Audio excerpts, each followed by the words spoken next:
Welcome back. Now we're spawning in an actor, and that actor is our blaster beam that we've created a new blueprint for, which is pretty basic. It just has a static mesh component, which is the root, but we'd like this blaster beam to do more complicated things like fly through the air. Now we know how to set an actor's location or add a world offset to it, and the naive approach to make this thing fly would be to do that, say in tick, for example. So let's do the naive approach first before we discover more sophisticated methods. So I'm going to right-click next to event tick and search for add actor world offset. We're going to hook that in. And for our delta location, let's get our actor forward vector with get actor forward vector. This gets the vector, a unit vector. Notice the pop-up says length 1, so it's a unit vector in world space pointing in the forward direction. We know that's in our x direction here. Now I'd like to scale this forward vector, so we're going to multiply it by a scalar. I'm going to convert that pin to a float, single precision, and I'm just going to take delta seconds here and multiply that by a value, let's say 4,000, just an arbitrary large number. We're going to hook that in. So our forward vector is now scaled by this quantity here, which is delta seconds times 4,000. This should result in us moving our blaster beam 4,000 units per second. Let's hook that into delta location and see what happens when we press play. Oh, there it goes. It kind of flew by us. Let's see if we can move around and make that happen again. There it went. It was really, really quick, but that blaster beam went flying. Now, I mentioned that this is a naive approach, and that's because there's a more sophisticated way to do this.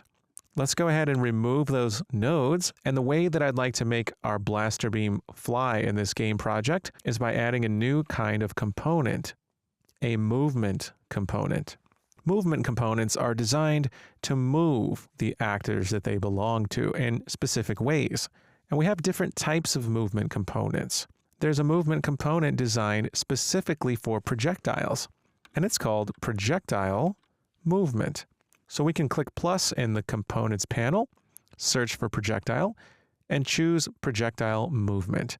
And we now have a Projectile Movement component, and in the Details panel, we can set properties for the Projectile Movement component and control exactly how this projectile should move. Now, the two most important properties here are initial speed and max speed. Max speed is how fast this projectile can possibly move, and 0 means no limit. So we can leave that one at 0, but for initial speed, we're going to give it a value. Let's try 500 for now and just see what happens with just setting initial speed. We've done nothing else. We're no longer moving our actor manually in tick.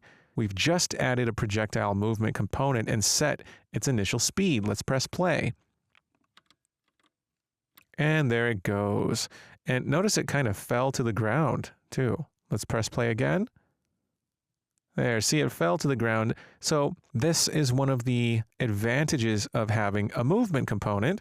There's gravity, and we can disable gravity or even increase its strength with our projectile gravity scale.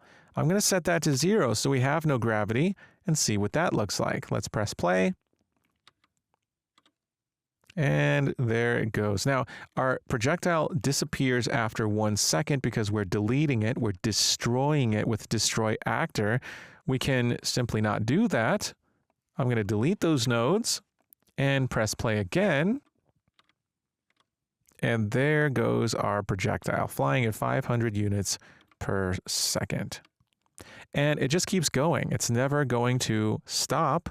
And that can be dangerous, spawning in hundreds or thousands of those in a game and never destroying them. That's going to consume a lot of memory. So we do need to make sure to destroy these after a set period of time. And just adding a delay and calling destroy actor is also a naive approach because there's a better way to do that as well. Let's explore that better way now. We'll go back to Blaster Beam and select BP Blaster Beam Self so we can see in our Details panel details for the entire actor. And let's search for lifespan and look at this. We have initial lifespan and it says how long this actor lives before dying. 0 equals forever. Note this is the initial value and should not be modified once play has begun. Let's set that to 5 seconds and just see what happens. We're now no longer destroying the actor ourselves. We've just set the lifespan. So let's press play and wait for that actor to be spawned in. And in 5 seconds, well, it went into the floor, so we're going to want to make sure that it's working. So let's set initial lifespan to 2 seconds and just prove to ourselves that we can see that thing get destroyed. There we go. It went out after 2 seconds. So setting a lifespan on projectile actors is a good idea. How long that lifespan should be depends on the projectile. I'm going to set these to 30 seconds though. So if they never hit anything and we never destroy them, they'll destroy themselves after 30 seconds.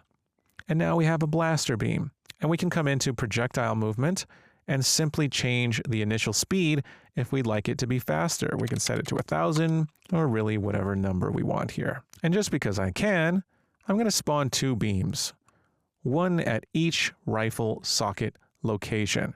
So I'm going to take spawn actor BP blaster beam, Control D to duplicate it, and take get socket transform and duplicate those nodes. But I'm going to change this to rifle R instead and hook that in for the spawn transform so that we're spawning 2 blaster beams. And I no longer want my debug spheres, so I'm going to delete those from my tick event. And now let's see how this looks spawning in 2 blaster beams. Here we go. And there they are. And if they never get destroyed, they will be destroyed in 30 seconds. But that's a ways out, so I'm not going to wait for that. I trust that they'll be destroyed. Excellent. So now we're shooting projectiles. We're a step closer to having a formidable adversary in our game. But we still need a few things. I'd like to have some effects, such as particle systems and sounds. And we need our blaster beams to actually do something when they hit us, because our drone is actually firing these at us, right? We want them to hit us and potentially cause us to lose the game. So we have a few things left in our first basic game. Excellent job, and I'll see you soon.